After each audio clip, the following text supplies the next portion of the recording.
Bonjour à toutes, bonjour à tous. Est-ce que tout le monde m'entend bien? Bon. Alors tout d'abord, je remercie la ville de Montpellier, l'Académie de Montpellier, naturellement Hope for Education. Et donc ça, ce sont des remerciements sincères, mais un petit peu protocolaires. Il y a aussi un remerciement que j'aimerais à tous et à tous vous adresser, au nom de tous les membres de mon association, au nom de tous les jeunes que j'ai pu rencontrer, parce que vous avez eu patience, vous nous avez donné des clés pour commencer à réussir dans la vie. Et donc pour tout ça, j'aimerais sincèrement vous remercier. Donc mesdames et messieurs, nous allons être aussi brefs que possible. Qui sommes-nous? Nous sommes membres d'une association qui s'appelle Jeunesse s'engage. Jeunesse s'engage, nous avons pris acte qu'il y avait beaucoup de jeunes qui souhaitaient s'engager, mais qui malheureusement ne trouvaient pas forcément, comment dirais-je, les actions clés en main, concrètes, pour pouvoir s'engager dans la vie de la cité. C'est la raison pour laquelle nous avons regroupé, maintenant nous sommes à peu près une cinquantaine de jeunes, d'horizons différents, d'origines variées, d'origines sociales, d'origines ethniques variées. Et nous avons pris comme mission l'engagement et l'encouragement de l'engagement citoyen. Nous pensons que la pédagogie et que l'action sont les deux piliers de la citoyenneté, donc de la solidarité. Car nous pensons aussi que sans solidarité, il n'y a pas de vie sociale valable. Donc dans cette noble cause, qui est la sensibilisation à un climat scolaire favorable, nous pensons que les réponses que nous pouvons apporter, les actions que nous menons, peuvent être une part de la solution au problème.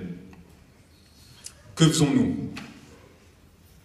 Nous faisons différentes choses, de la pédagogie et de l'action.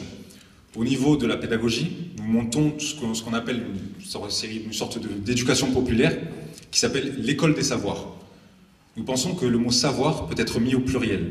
Au pluriel tout simplement car beaucoup de jeunes gens, même des très jeunes, ont acquis, au niveau de leurs expériences, ont acquis toute une série de compétences, notamment au niveau des nouvelles technologies. Et comme disait M. Roy tout à l'heure, je pense que les compétences doivent être encouragées. On doit récompenser, notamment les innovations, en particulier venant des très jeunes. Donc c'est la raison pour laquelle nous essayons de résoudre des problèmes de jeunes par des jeunes. Aidés bien sûr par des universitaires ou par des gens que nous avons pu rencontrer au fil de notre parcours. Donc pour mettre en contact les jeunes avec le réel, nous pensons que c'est le concret, que c'est l'action qui va permettre aux jeunes de pouvoir mieux s'engager dans la vie de la cité. C'est la raison pour laquelle nous essayons concrètement d'agir. Nous essayons concrètement d'agir avec, pour l'instant, peu de moyens, parce que nous estimons que l'argent ne doit pas être un frein à l'engagement. Au contraire, que l'engagement doit être donner du temps, donner une partie de son cœur, pour pouvoir faire en sorte que l'ensemble de la cité fonctionne mieux. C'est la raison pour laquelle nous faisons, par exemple, des maraudes solidaires. Chacun prend un petit peu de ce qu'il a, on prend du café, du thé, des sandwichs, et puis des contacts. On peut avoir un réseau pour pouvoir aider les gens que nous rencontrons dans les rues de Montpellier, qui n'ont pas de logement pour dormir, qui sont dans des situations difficiles que nous connaissons tous. Également, nous faisons la prévention santé sur le lieu de fête, parce que nous estimons aujourd'hui que tenir un stand en dehors d'un festival ou dans la rue à midi, ça ne va pas forcément parler aux jeunes. Donc nous, on essaie d'être présents dans les discothèques, sur les lieux de fête, pour essayer de sensibiliser des jeunes, notamment à des conduites à risque qu'ils peuvent avoir, au niveau de la sexualité, au niveau de l'alcool. Et étant donné qu'on est jeune, on a un message qui est plus facilement portable, en tout cas plus facilement acceptable. Nous avons pris et nous continuons à prendre fait et cause également pour les migrants et pour les réfugiés. Nous avons donc l'été dernier fait une collecte de dons au niveau des vêtements, au niveau des jeux pour enfants, au niveau des cahiers. Et nous avons donc collecté ça dans la région montpelliéraine. Et puis nous nous sommes rendus à Palerme en Sicile, qui est une île qui, voilà, depuis 25 siècles est traversée par différentes civilisations, qui nous a interpellés, et nous avons envie d'apporter peut-être une aide très modeste et très humble aux gens que nous avons rencontrés là-bas. Donc nous avons fait une distribution de vêtements, une distribution de jeux auprès des jeunes migrants, parce que c'est vraiment les jeunes, les enfants, les jeunes adultes qui sont dans une situation très difficile là-bas. Le lien que nous faisons, nous, entre les violences à l'école et la citoyenneté, nous défendons l'idée selon laquelle il faut donner aux jeunes la possibilité de s'engager, quel que soit cet engagement.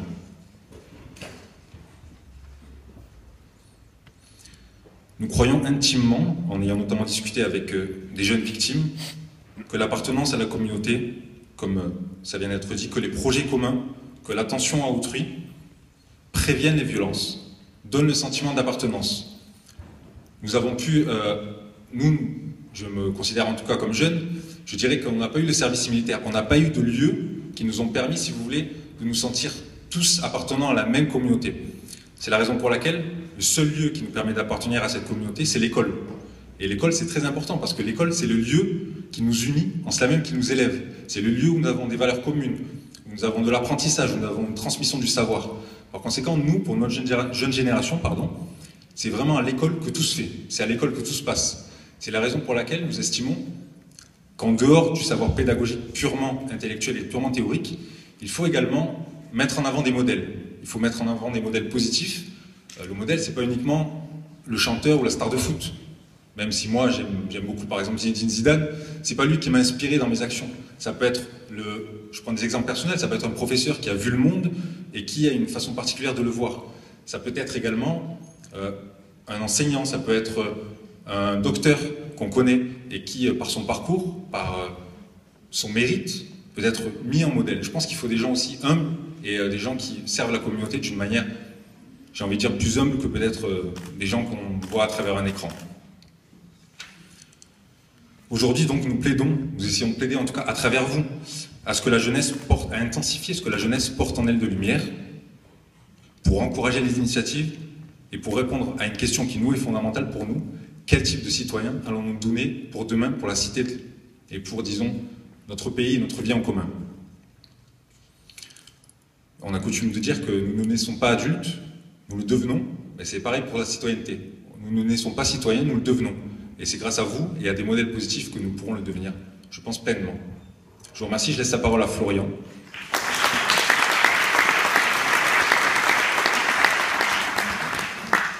Donc, bonjour à tous, c'est à moi que revient la très lourde charge de conclure. Donc, vous l'avez bien compris, nous sommes ici présents pour vous rappeler le lien qu'il y a entre la lutte contre le harcèlement et justement la notion de citoyenneté, et aussi, surtout, le rôle fondamental que vous jouez dans l'éducation de la jeunesse française. Pour insister sur la tâche qui est la vôtre et l'importance capitale qu'elle revêt. Les manifestations du harcèlement à l'école s'enracinent profondément dans les problèmes qui agitent notre société. Nous nous déchirons dans des querelles sur nos origines, nos religions respectives. Nous laissons la peur et l'incertitude dicter notre conduite, dicter nos choix, oubliant dans notre division que nous faisons tous partie d'une seule et même communauté de citoyens. Ça a été déjà précisé auparavant, mais ces problèmes que nous traversons, les enfants les traversent aussi. Ce sont nos angoisses, nos incertitudes, nos querelles qui transparaissent au travers des innombrables cas de harcèlement que l'on découvre chaque jour. Si nous voulons que cela cesse, nous devons, en tant que citoyens, en tant que parents, et vous, en tant que professionnels de l'éducation, de tout faire pour insuffler à vos élèves, vos enfants, cette solidarité qui constitue la base de la citoyenneté que nous souhaitons promouvoir. Amenez-les à travailler ensemble, créer cette synergie qui nous fait tant défaut. Faites-leur rencontrer des gens de peu, et montrez-leur que même en n'ayant rien, on peut avoir beaucoup à donner. Ne leur offrez pas seulement une instruction, offrez-leur une éducation. Et si vous parvenez à convaincre ces enfants qu'ensemble, ils iront toujours plus loin, toujours plus haut, qu'en étant seuls, qu'en faisant leur parcours seuls, vous infligerez un sérieux revers à deux des principales causes du harcèlement, à savoir le rejet de la différence et la peur elle-même. Je vous remercie.